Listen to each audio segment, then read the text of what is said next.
going. View slideshow, all of the buttons. All right, models is what we're talking about today. As a warning, like about 40% or more of this lecture I just grabbed from when I did this years ago. So be expected for it to be a little bit different.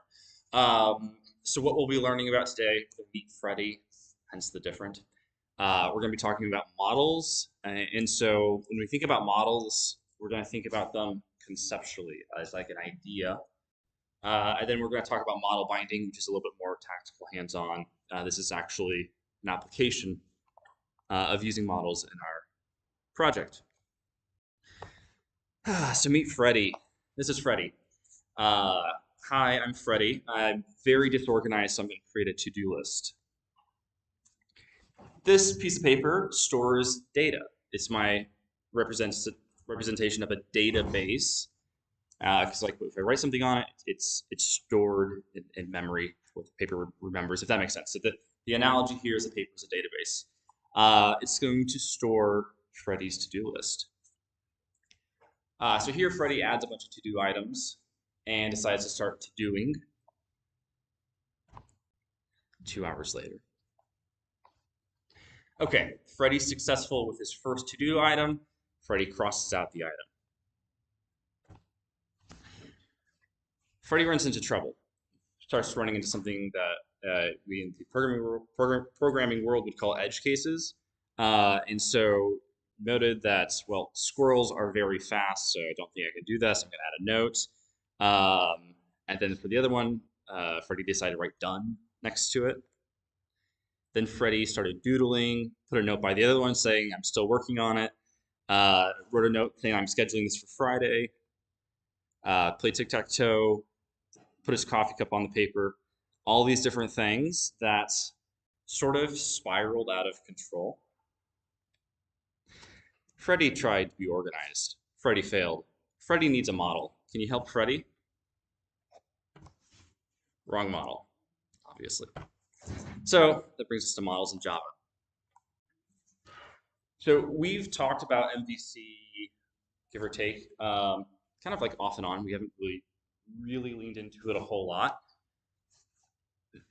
Before we talk about this slide, I want to sort of paint a picture of what MVC is. MVC is a suggestion. It is a concept that we as developers voluntarily follow, that we decide I'm going to structure my code in this MVC way because it's just sort of like a general structure, a general design pattern. And so you could almost consider it like if you are writing like a paper for a project or whatever, you might have like a general structure and multiple structures that you could choose from. And so you're going to choose a structure for your project. And in this case, what we're learning about, and it's a very widely used structure, is this model controller view structure, or MVC. And so it's voluntary for us to sort of adopt this structure. And what that means is as we're developing our applications, maybe we start following the pattern of MVC. We have our view stuff compartmentalized. We have our controller compartmentalized. All the controller stuff lives with the controller. And then we create our model. But then we can start breaking the rules, and our model code can start ending up in our controller. And maybe even our controller code bleeds over into our model. And there's different ways that we could start down this path and then just do our own thing. And so I say all that just to sort of put this into context, that when we're talking about MVC, it's not this is how you have to code, or that this is the only way your code will run, but more this is like a design pattern. So what is this design pattern? This design pattern has 3 major components. We have the view, which is the part that the user, whoever is using the application, that they're going to interact with. And so we've been writing this using Timeleaf with HTML and things like that. In Unit 1, basically in Unit 1, we were basically spending that time creating views. We created things with Angular, etc., and JavaScript and HTML, all those good things. All of Unit 1 was really focused on the view portion of things. The next thing we have is the controller. And so the controller really serves one major purpose. The controller receives requests from the view and then responds to them. And so in most cases, and really every case that we're going to talk about, these requests are HTTP requests. And so the view will make a post request, make a GET request, and then the controller's job is just to respond to those things. And then finally, we have the model, and that's what we're going to be talking about more today. And this is the logical structure. This is how the data is formatted. And so in this example here, this is an example of a to-do list app. Mouse is bugging. All right, there we go.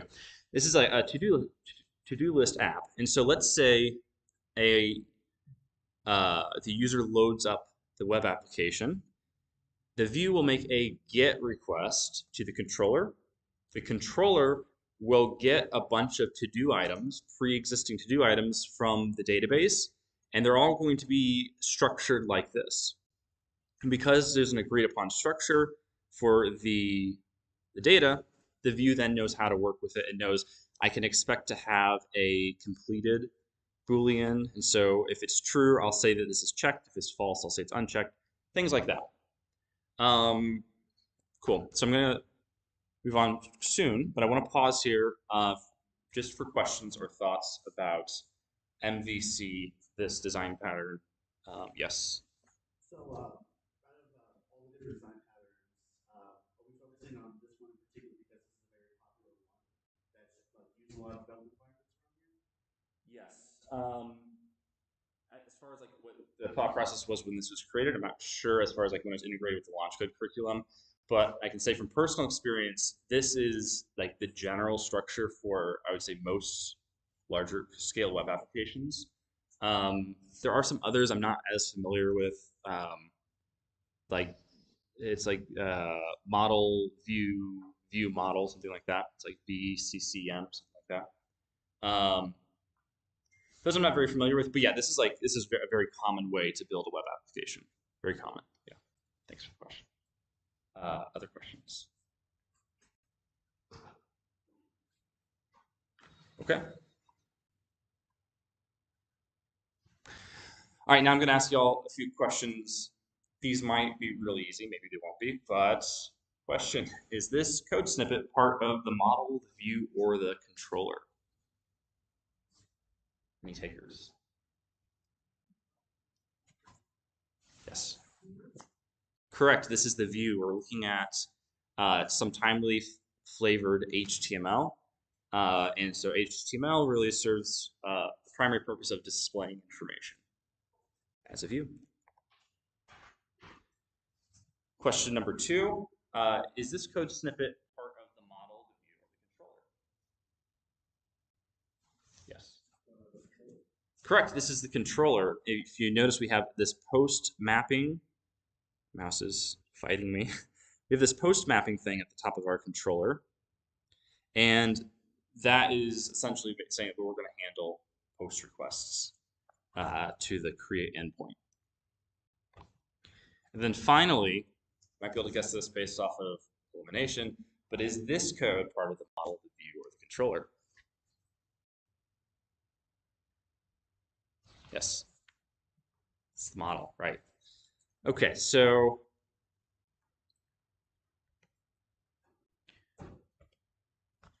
let's talk about model binding real quick. So we have a really good code example. So here we have a controller with a method. This would be a method inside of a controller that manages anytime a post request is sent to our Java application at the @/create. This code's going to run, and so the post method right here is going to look for data in the body of the post request. It's going to say, okay, I'm going to look for something called event name. I'm going to look for something called event description. And then it will pull those pieces out of the data that's being sent. And then in this example, what it does with those two pieces of data that it kind of extracted is it then puts them into an object um, called event. So here we have event, and they're creating a new event with event name and event description. And then finally, they are adding the event to the event data. Probably it's an array list that holds event items. Alternatively, and this is really handy, we have something called model binding. So what we can do is we can use the @model attribute. We do need to say what type of object it is. So we'll have our type here. And then we'll just name it, whatever we want to name it. This part doesn't matter. And then finally, new event is essentially the same thing as event up here, but it created it all in one step. So it extracted the data, and now we have an event object right here to work with. And so then they add it to the event data array list.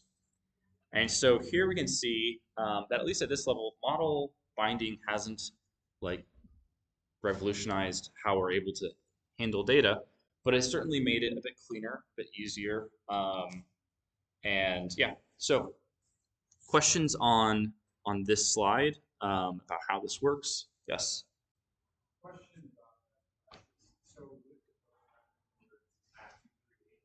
there are some textbook Mm-hmm. also too th action slash what is the best way to do that? Because that'll take place creating location. Okay, let me make sure I'm tracking. Are you talking about within the controller or within the within the template, right? Mm-hmm.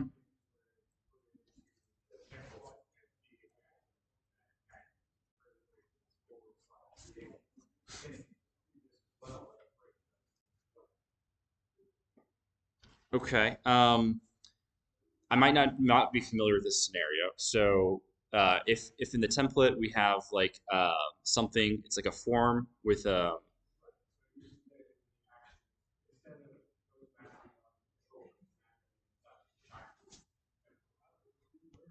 Okay. Um,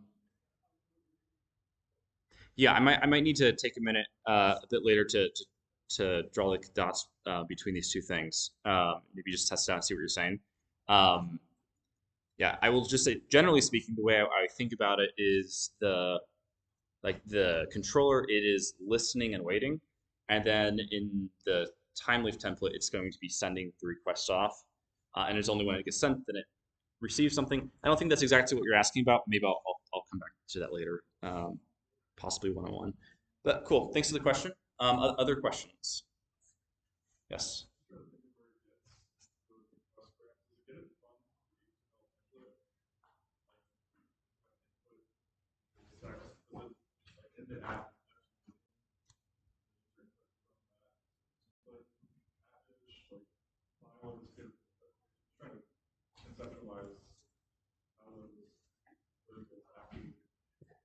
Right. What how they map to what something. Right. Great question. So the question was, at least in this top example, what part of like the HTML form is this mapping to, etc. So to go a bit broader in scope, when we're using forms, when we have been using forms in this class, it is sort of like abstracting away from us. It's sort of masking the actual HTTP request that happens behind the scenes. And so how we structure our forms, and then when we hit submit, that will create an HTTP request, and that will fire off to um, our controller. We could hypothetically, for example, use JavaScript and use JavaScript to send an HTTP request and include event name and event description in the body of the HTTP request. And so depending on how we structure our form, it will either include these values in the body of the HTTP request if it's a post request, or if we use a GET request, the form will automatically put them in the query string because GET requests don't have the ability to carry data in the body. And so if we were to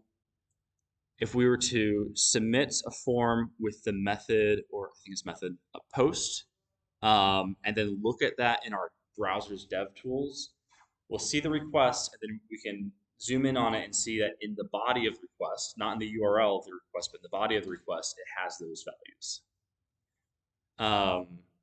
And so maybe not, I might go a little bit too far in this explanation, but the body of the request is JSON data. And so it's essentially something that closely resembles a JavaScript object. And so if we have an object being sent with the HTTP request that has these properties, event name and event description, then we're able to extract those properties from this object that's being passed around with the HTTP request, either through this method or by our Java object matching up with the JSON object. So kind of went a few levels deep with that answer. Be happy to clarify on any part of that flow. Any follow-up questions on that or questions on something else? Yes.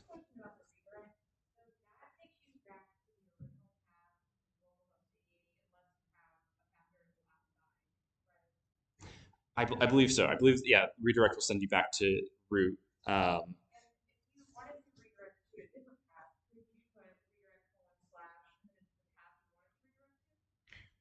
Off the top of my head, I believe that's how it works. My confidence level is about like 70%. Yeah, but yeah, generally speaking, I'm pretty sure you're right about that. Yeah, cool. Other questions or follow-ups about the whole JSON conversation? Yes. Hmm. Yeah. Um, this is something we'll see later. All right, so here I have a form. I'm just going to try to demo this real quick. Um, there's a lot of, where's that coming from? There's a lot of, these are all the HTTP requests that's already happened. I'm just going to clear that out and preserve logs on. And so I'll hit submit. I believe, here we go. Okay, so this, probably not super familiar with looking at this. We've seen it a couple times, but this is the post request that our form made. And we can see it's making it to this address. You may remember that there are ways to put variables in the URL. There's none of that happening here. There's no query parameters or anything like that. There's no path variables. It's just sending it to profile. And so where might the data be living? Well, I can click on the payload tab, and it's not structured as JSON. So I apologize. I was wrong about that. It would work the same way if it was structured as JSON. But it's sending the value username, value, email, value, bio, value. And then from there, the form is just picking up that data from the body of the request. Yeah, cool. Yep. Yeah, that whole flow about like how these HTTP requests are working, it takes a little bit to kind of wrap our heads around it. And great practices with that, especially with our some future coding stuff we might do. But yeah, it is really what's happening behind the scenes, even if we are only seeing the HTML form. Cool. So before we press on, pause one more time for questions or follow-up questions or anything. All right. So this slide is just giving giving an example of what is happening with the model binding. We've kind of talked about this a bit, but the view is sending a post request, which contains name and description in the body of it. We use our model binding syntax, and that links it to our model, which has our defined structure for this. And so that links the model's um, property name to the name key value pair that's sent in. And it will match the description to the description key value pair that's passed in. It is case sensitive. It is doing it based off of the actual name of our model field and then the name of the key value pair that's being sent in. Here's a great meme that kind of dates probably when this was created. So we have listing each parameter. It's great. It works. Or we have model binding, which is just a cooler way of doing things. Back on the concept of just the concept of models. Freddie tried to be organized, tried to create a to-do list. The to-do list didn't have any parameters, didn't have any rules. It was just scribbling everywhere. And so Freddie needs a model for the database, which is the piece of paper. And so a conceptual model that Freddie could use is something like a traditional to-do list where we have a checkbox and we have a line for the to-do item. So we just have these two properties. We have a Boolean for is it done, is it not done, and then we have a description field. And so maybe we might want to modify this for Freddie. Maybe Freddie wants some more fields in this model. But for now, this is a great starting point where we're just keeping things structured with two fields. This is what this would hypothetically look like as a class in Java. We would have our Boolean for is complete, then we have our string for the description. Freddie is grateful for your help, by the way. All right. What's Pojo? Any takers? Yes. A plain old Java object. Yes, I'm so much in the JavaScript world, I almost said a plain old JavaScript object, but it's a plain old Java object. Pojo. In the MVC design pattern, the model is Pojo, plain old Java object. You'll notice the controller has some specialness to it. It's got annotations for all the methods and the fact that it's a controller itself. The view is not a Java object at all, but the model is traditionally just a plain old Java object. Yes, that was that entire section. Cool, so types. I wanted to circle back to types in Java, just because I feel like this is just worth revisiting. So that's why it's here. So let's say we're creating a model, because that's what we're talking about. We create a model for the doggo, future doggo objects. And as soon as we call the class and give it the name doggo, that class has the type doggo. And so if we want to have a method return a doggo object, or we want to put a doggo object inside of an array or a hash map, we have to say this is a doggo. And so it's not really because of anything special about the class itself. It's not because of the fields or the properties it has. It's literally, it has a name, and then Java says, okay, I have one job, and that's to never let you use this doggo class accidentally somewhere where it's not supposed to be. So I'm going to make sure you tell me it's supposed to be a doggo, and then I'll expect a doggo. And so as an example, let's say we created two classes that were exactly the same. We have our doggo class and we have our cat class. They have an age and a name, age and name. Java is going to enforce that if we're handing it something created with the doggo class, we have to call it a doggo. And if we're handing it something created with the cat class, we have to call it a cat. And even if they look exactly the same in every other way, Java is still going to enforce the typing. And so, there's an interesting question, might be worth thinking about for just a minute here. let's say that causes problems for me. Let's say as a developer, I have a use case where um, I need to add doggos and cats to the same method, or I need to add them to the same process or array list or something like that. How could I, as a developer, solve this problem where Java is saying like, no, I'm only going to handle doggos, or I'm only going to handle cats? It's giving us this either or option, depending on how we code it. What would be maybe a third option? How can we restructure our code? Yes. Exactly. So the fancy pretentious word is polymorphism. And so what we could do is create a class called pet. And then it would be doggo extends pet, and then cat extends pet. And then we could use pet, specifically whatever fields that has. Uh, we could use that as a way to handle this issue where Java will only let us use one type at a time. We could, um, I forget the name, it is up something, up class, something like that. And and then use them in the same way. So pause here. Questions on types, things that may come up in your programming. Yes.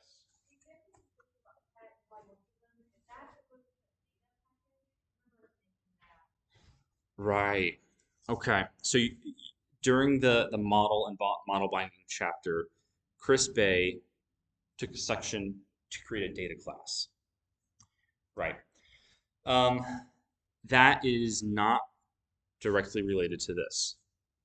So I'll talk to the data class thing in just a moment here. We're going to do some live coding, and I'll point out what that was and why that was. For me, the data class isn't super important to spend a lot of time on right now, at least in my opinion. So we're about to switch over to live coding. So um, actually, before we do, I don't want to miss a question about types. Any other questions about types in Java? No? Okay. Let me check the time. We're doing really good. Right, so as a recap, models in Java MVC are the classes that define our data structure. Model binding allows us to automatically build objects in our controller using our model instead of just creating the object using one parameter at a time. And finally, the controller shouldn't handle data storage or manage data. So I'm going to go ahead and pull up the coding example we saw earlier. We have a doggo chatbot, and I'll show you how it works. We can say, hello, dog responds with woof. How are you? Dog responds with woof, and it's just going to be that way all day long. So nothing super remarkable here. And it scrolls too. That was the UI side of me doing that. Anyway, so let's pull up the code and see if we can improve a few things.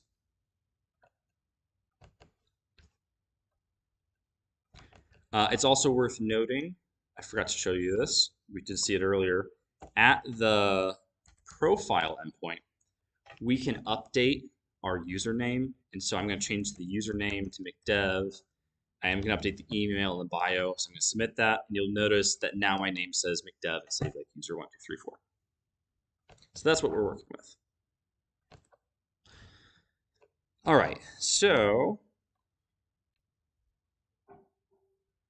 this is our controller. We only have one controller. At the top of the controller, we have these two things to store data. This is what Chris Bay removed from the controller and moved it to the data class. But the way I think of these two things is these are temporary variables, temporary places to store data while we don't have a database to connect to. And so whether or not we add the messages, if you remember, as I type in a message, it adds it to a message array list, or if we update our user, we're going to update this variable. Whether that lives in its own class or not, it doesn't make a difference to me. Because pretty soon in the curriculum, we're going to be using new syntax to auto wire to a database. And but anyway, so if you think about this, if we are throwing all of the messages of this app into this variable, it kind of suggests that if I restart this application, which I'll do right now, if I restart the application, I refresh the page, everything's gone. Because when I shut down the application, that variable, of course, it's ephemeral, it just went poof. When I start it up again, it's able to hold data again. So I can say hello, submit. It holds data again. If I refresh the page, it doesn't matter because the Java app is still running. And so what we'll do in the future is replace these temporary placeholders for a place to store data, and we'll actually put this in a proper database that will live outside of our Java app. Right. So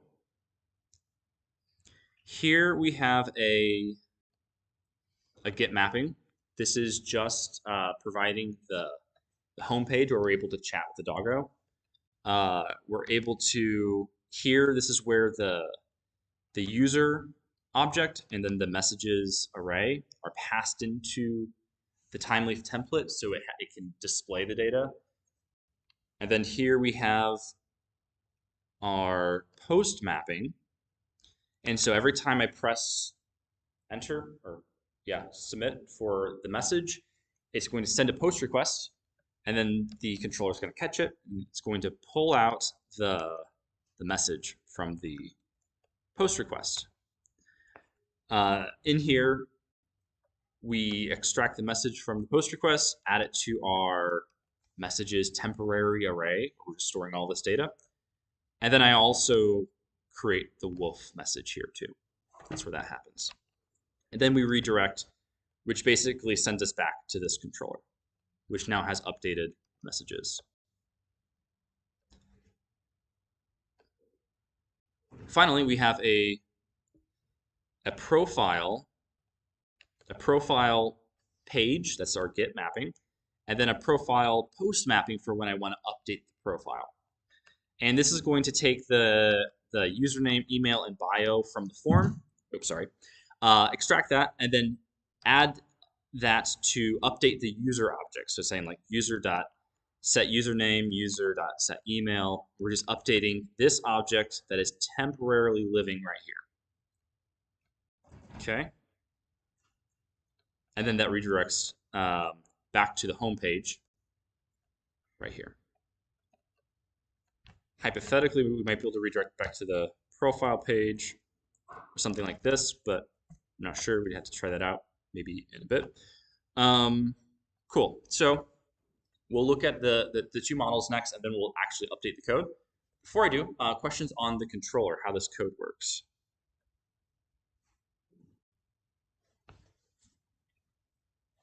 No questions? Okay. We'll keep rolling. Let me see if I can make this any bigger. Right, so now we have our messages class. It has two values. It wants to know if it's a doggo message or if it's not a doggo message. I use that in the template to decide if I'm going to make it blue or orange. And then we have the message itself. The user is a bit more complex. We have three properties instead of two. We have the username, email, and bio. And there are default values for this. We could do something more fancy and generate it using like a random number generator or something like that. But for here, I just kept it simple. And we're not dealing with this. I'm going to delete this. Okay, so now we want to update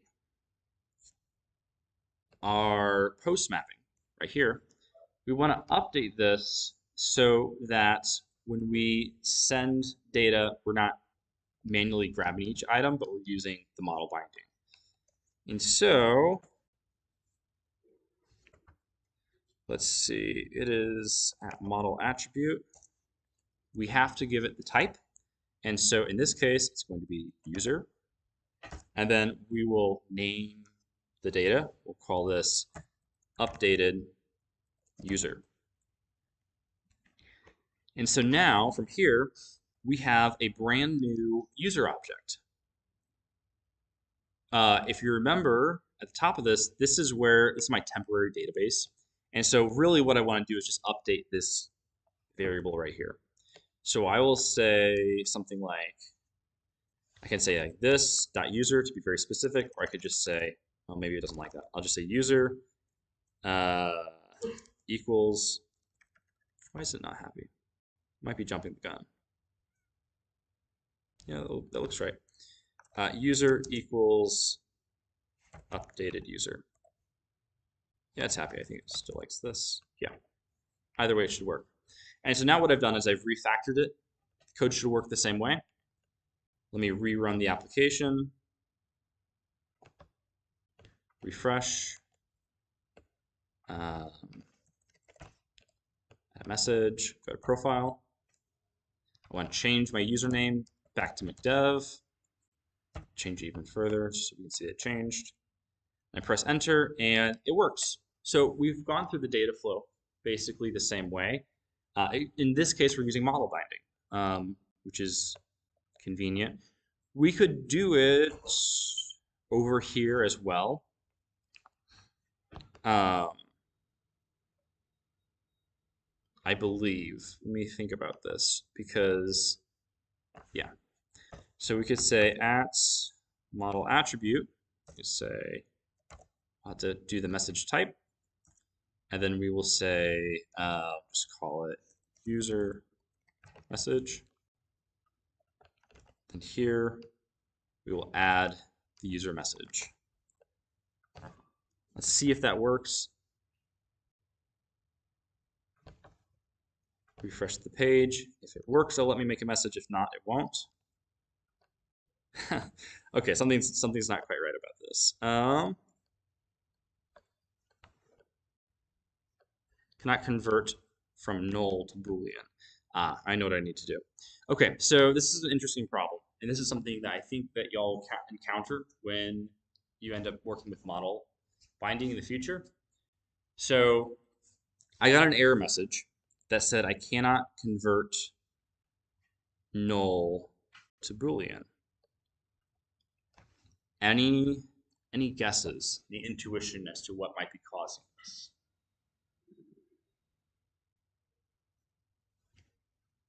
No, not yet. That's okay. Let's look at template here. So here, oh, it's the wrong one. We'll do home. I'm not sure why it's highlighting all that. This is where we submit the messages. And it sends through the input new message.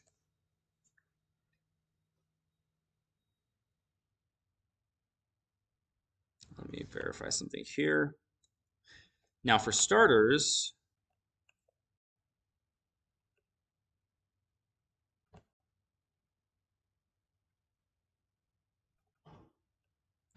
our message model just has message. So we might need to rename this, but we'll see if we can get away without renaming it.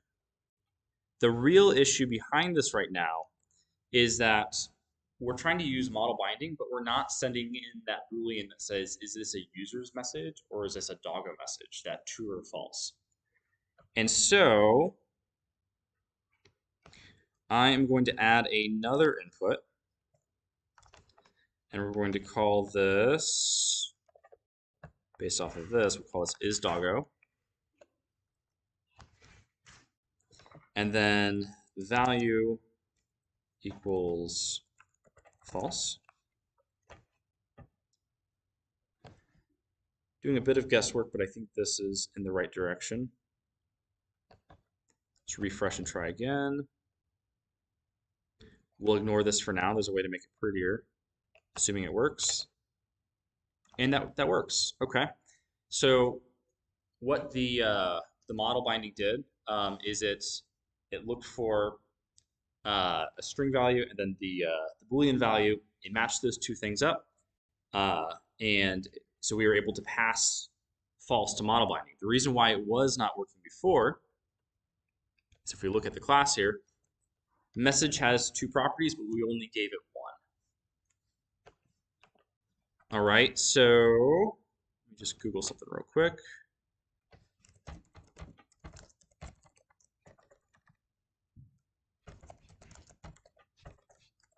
If I can type equals hidden. That's what I'm looking for. Copy and paste it because my typing skills are not perfect. Go over to home, refresh, and maybe this is a bit of a hack, maybe it's not, but I can say hello again, submit it. Oh, there's something off. Oh yeah, give me one moment here. I think it does care about the name value here, so we'll just change this from new message to message. Refresh. Hello, submit. There we go. Okay. Um, cool. Sorry, I kind of jumped around there, but hopefully that demonstrated a few things for y'all. Any thoughts or questions about what we just sort of worked through?